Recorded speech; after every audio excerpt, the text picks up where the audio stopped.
Early morning at nag-aabang tayo ng in-order ko sa Grab. Ayan. Inaabangan natin yung in-order ko sa Grab ng McDo. Breakfast meal. Actually, ngayon, mga 5 a.m. in the morning kaya wala pang katao-tao. Kaya ayan. Inaabangan ko lang yung order ko kung saan siya darating. And ayan. Hintayin lang natin.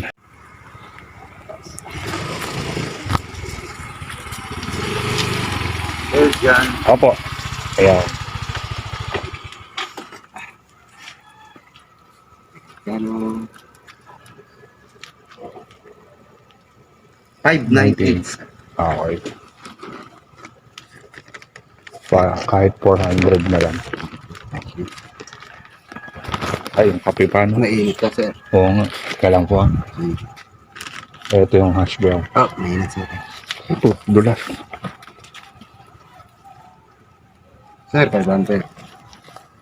Thank you. 500? 400? Ay, 400 400 lang, 400 lang. 500. Bilo na eh. Kanina pa atang gabi eh. Opo, pang gabi. Pang almusal kasi ito eh. Wala kami ngayon.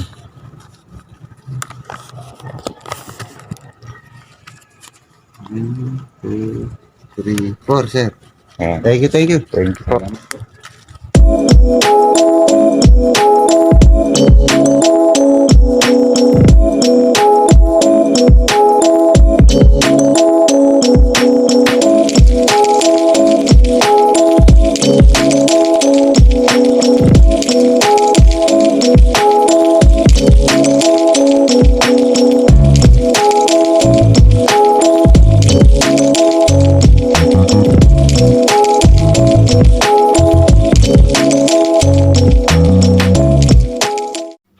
So yun, good morning. Magandang umaga sa inyo.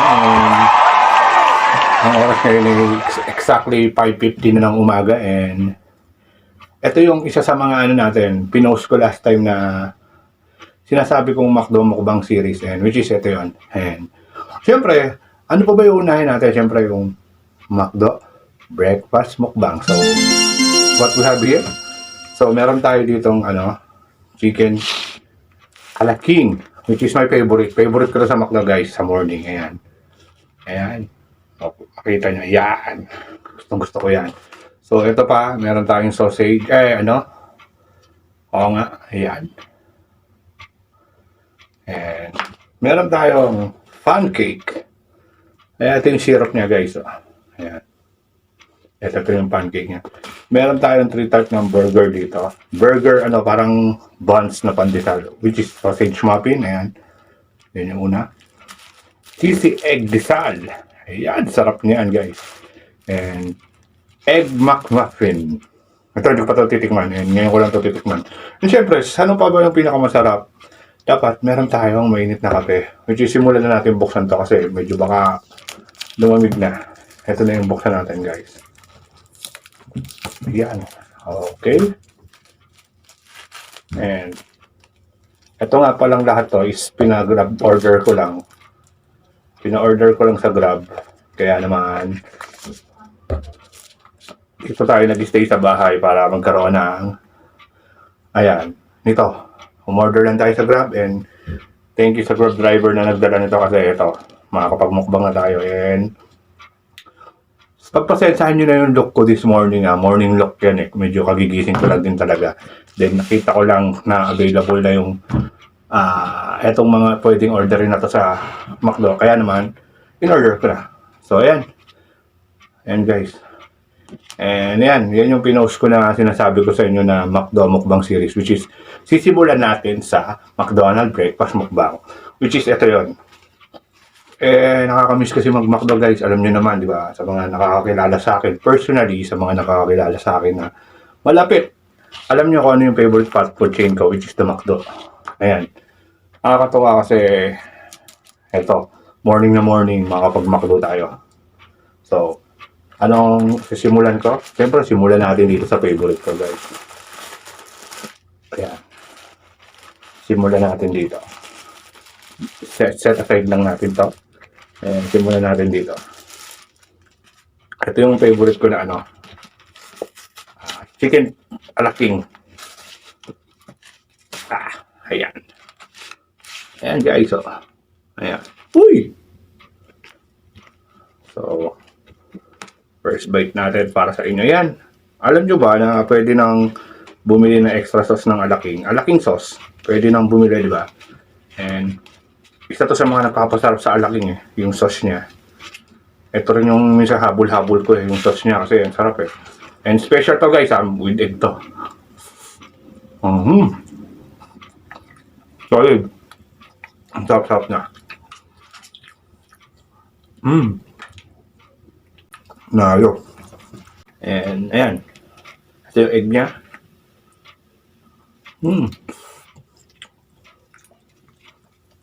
Uy, yung kape ko pala. Para ba habang mainit pa.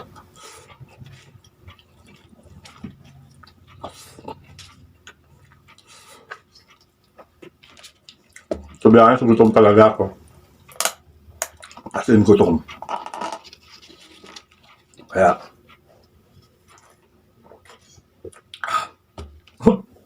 sobrang brood. Timpla natin siya, guys. Di ba, meron tayong mga panimpla dito. Which is ito yun. Uy, ano to? Sweetener, sugar, and ito muna, yung creamer muna. Ayan.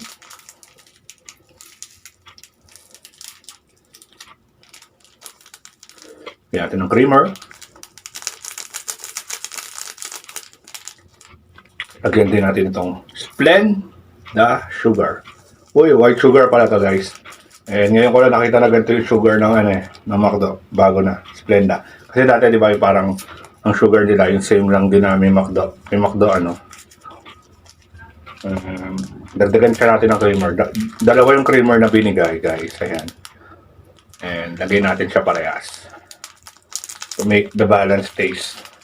Diba? Actually, hindi rin talaga ako makape. Yung hot coffee, hindi rin talaga ako ma-hot coffee. More on, iced coffee, ganyan. Coffee float sa McDo. And, syempre, as we do our breakfast, kailangan natin mag-hot coffee. Yan. Sarap. And, speaking of breakfast, mapag-usapan lang, di ba, asa fitness guru din, guys. Sa lahat, ito yung pinaka-importanting meal sa lahat. And huwag nyo sanang i-skip yung breakfast kasi napaka-importante ng breakfast, guys. Siya yung magbibigay sa'yo ng full energy for the whole day. And diyan ka mas mag-full sa breakfast. Katulad ko, I usually do breakfast. Talagang lagi ako nagbe-breakfast. And nagbe-breakfast talaga ako ng mga pagkain na gusto ko. Kasi alam ko kung ano yung binreakfast ko, yun yung magiging baon ko for the whole day. Subukan naman natin ito guys. Ayan. Nalimutan ko yung pangalan pero ayan, tignan nyo na lang. Nalimutan ko yung pangalan.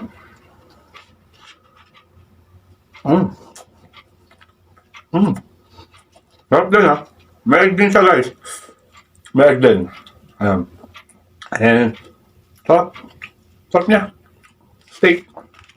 Pepper steak. Ayan. Ayan. Sarap.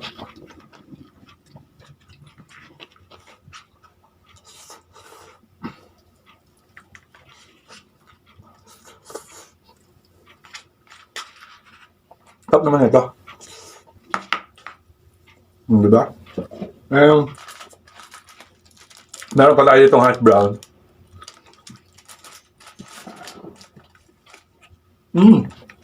Ang sarap talaga ng hash brown. And titiplayin ko natin muna ito guys, itong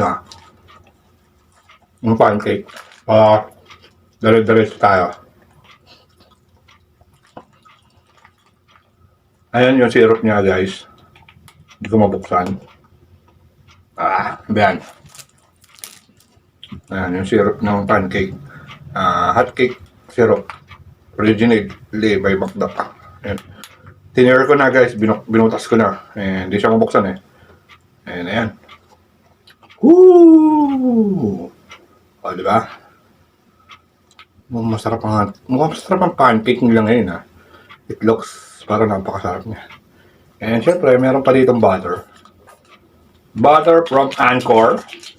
Ngayon naman yung butter na. Anchor ang tatak. Branded, di ba? Solid din to. Tingnan natin to. So, ayan. Uy! Ang dami. Ang daming butter. Ayan guys, yung loob. Ayan. Lagyan na natin siya ng butter. Kaya guys, anong ano nyo? Anong hilig yung almusal? Ano yung gusto nyo inaalmusal? Siyempre, hindi kasama yung ganito yung McDo. Yung sa bahay lang. Yung mga ano lang, madaling kainin, madaling lutuin, or siyempre, yung mga meron lang tayo sa rep. Kasi ako usually, ang inaalmusal ko talaga ano bang, let's say this, mostly hotdog and egg. Siyempre, yung comfort food na almusal natin, yun lang talaga yung usually na almusal ko. Kaya, sanay ako doon. And hindi naman ako nasasawa. Kasi minsan, may mga panahon naman na longganisa, ganyan. Kasi sabi ko nga, dapat kailangan puno lagi yung rep namin ng for almusal. Kasi, ay, mahilig ako magluto sa umaga. And gustong gusto ko yung nag-almusal talaga.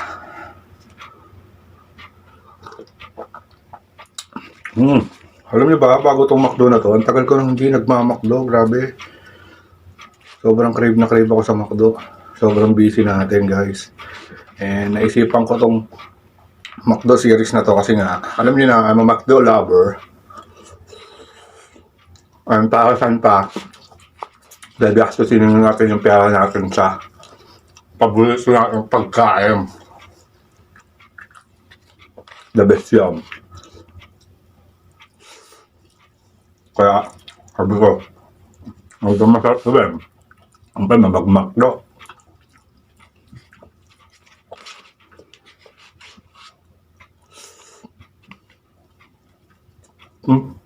Bubuo natin yung pancake.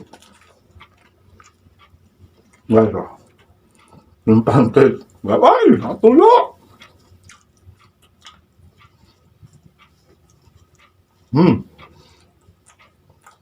Solid. Sarap. Napaka-fluffy. Sakto lang tamis. Hindi nakakaumay. Naalala nyo guys nung nakaraan na pinag-usapan natin yung about sa diskarte at diploma. And this time, parang may gusto akong topic eh.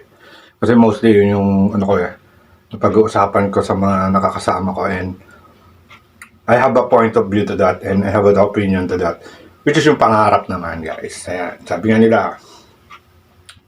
and I see it na parang may reality nga na ganun nga, na parang habang tumatanda tayo, lumiliit daw yung pangarap natin, which is true.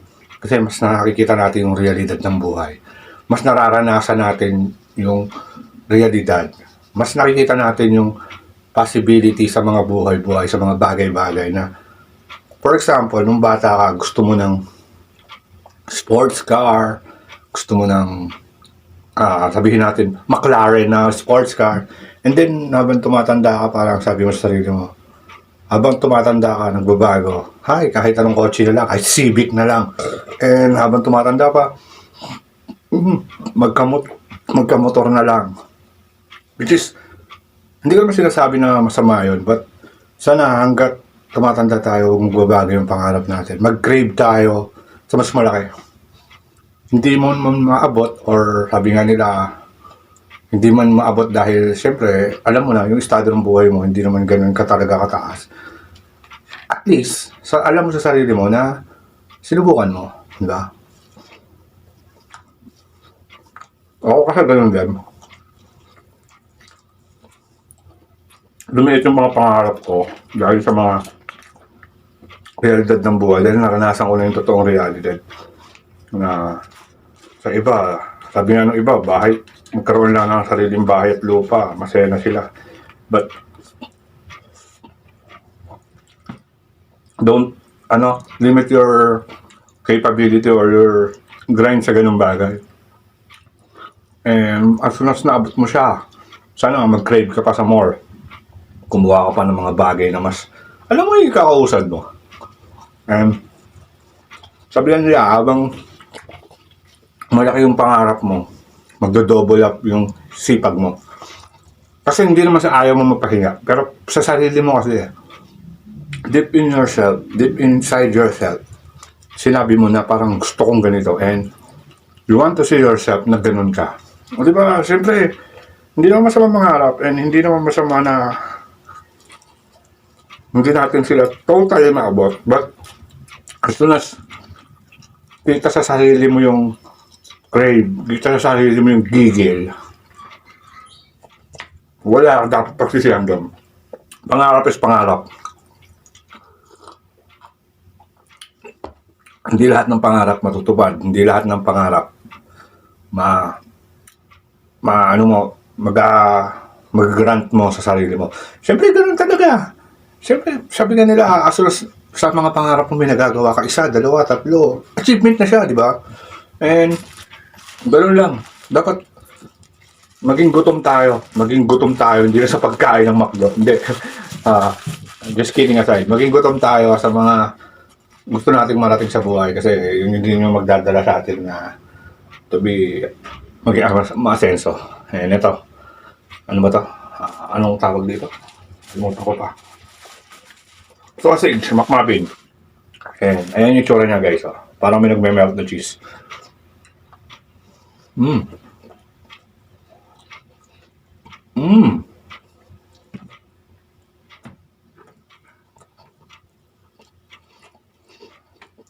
Sarap ah.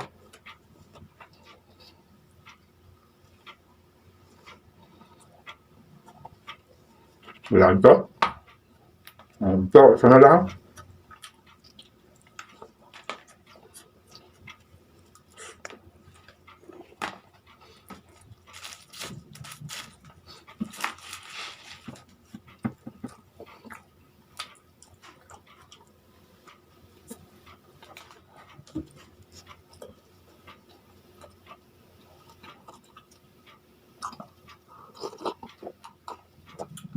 Kaya sa mga nangangarap dyan, patuloy na mangarap.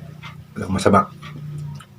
As soon as wala kang tinatapakan na tao, as soon as lumalaban ka ng patas, walang masama sa pagiging mataas ang pangarap. As soon as makikita ka ng mga ibang tao na ang taas ng pangarap mo, ikaw, para sa akin, better person yung mga ganun tao. Kasi they want to, see your limitation and exceeding the comfort zone. Ayan. Ayan, nakakatuwa. Ito naman is yung Egg McMuffin. Wow! Wow! Wow! Wow! Napawa ako dito, grabe ah. Ang ganda ng presentation nito. For me, ang ganda ng presentation niya. Ayan. Panalo sa akin to.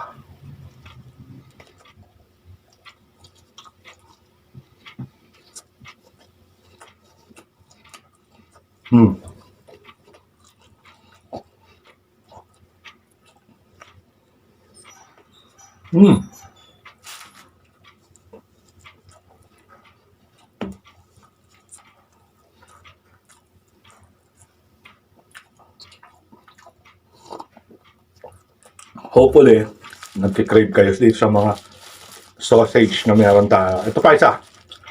Cheesy egg disal. Ito, parang basic lang siya. Ang disal may egg, syempre yan. And, yung kapal ng egg, grabe siya guys, ang kapal ng egg. Ayan. Ang kapal ng egg. Eh, nakakatuwang isipin. Basic. At masarap.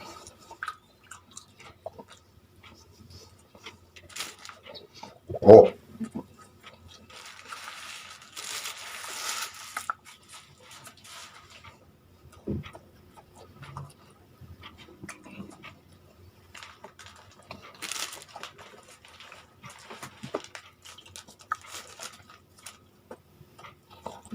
Masarap na hash brown. Para siyang ano. Patatas din naman, di ba to? Tama ba? Comment down below. Para siyang french fries eh. Lasa siyang french fries. Hindi siya parang french fries. Lasa siyang french fries.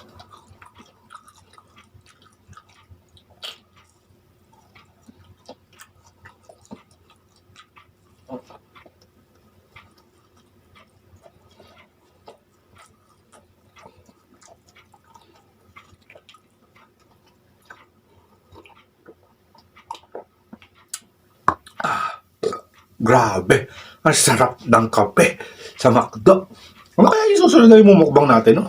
Kasi alam niyo na, nasa McDonald's series tayo, which is ito yung ino natin. Kasi ito yung unang meal sa araw. Kasi yung breakfast, yan yung sabi ko nga sa inyo, di ba?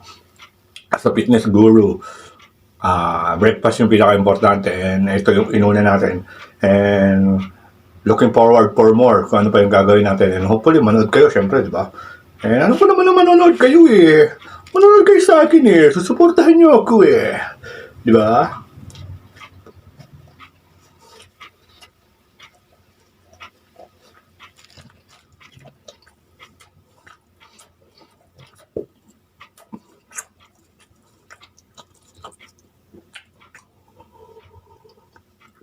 Yeah. Mm.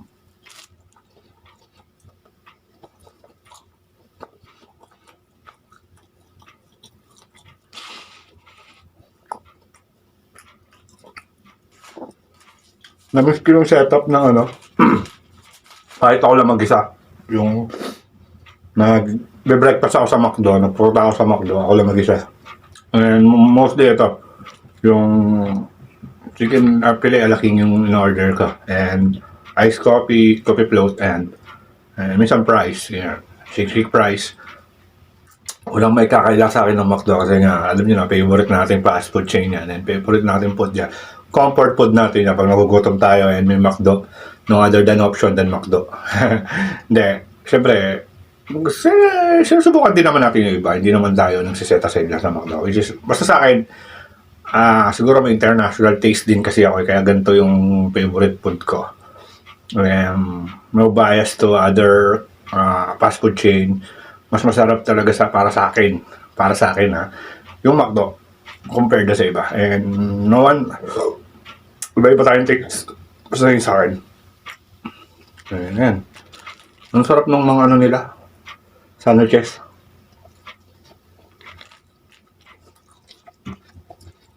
Minsan pag travel, ito yung hanap ko. Kung saan may McDo, saan ba may McDo. Alam, halos paubos na rin yung pagkain natin and yan, may mga sandwiches na lang tayo pero almost half.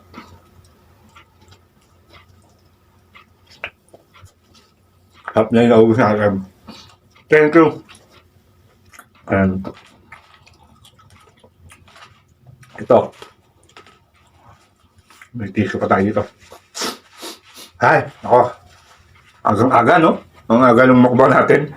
And nakakatuwa kasi ngayon lang ako. First time ko magbukbang ng ganitong oras. Nakakatuwa kasi sobrang tahimik. Sobrang tahimik ng lugar. And parang solo-solo mo yung yung ambience. Kasi nga, umagang-umaga. And susunod, late night naman. Late night naman yung susubukan nating oras. Mga 12 or something, 1 or 11, ganyan. And yun. Siyempre, nagpapasalamat ako sa inyo sa pagtutuloy na pagsuporta. And sana panoorin nyo itong buong McDo Mukbang series natin kasi siyempre, mapapakita pa tayo ng mga iba-ibang pagkain sa McDo and iba-ibang taste ng McDo ang gagawin natin. Siyempre, all around sa McDo. Yun. Thank you. Masyado mahaba na yung video. And thank you for watching this vlog. Hopefully, nag-enjoy kayo. Hopefully, nag-crave kayo. Hopefully, mas mag-focus tayo sa mga breakfast meal natin. Kasi nga, sabi ko nga, that's our energy. Uy, nagkakautal-utal ka na. Yan yung energy natin sa buong maghapon. And thank you for watching this vlog. I'm John Limitless. Wala tayong limitasyon. And ano pa ba? Don't forget to subscribe. McDonald's Mukbang Series. Let's go. Subscribe. It's my life.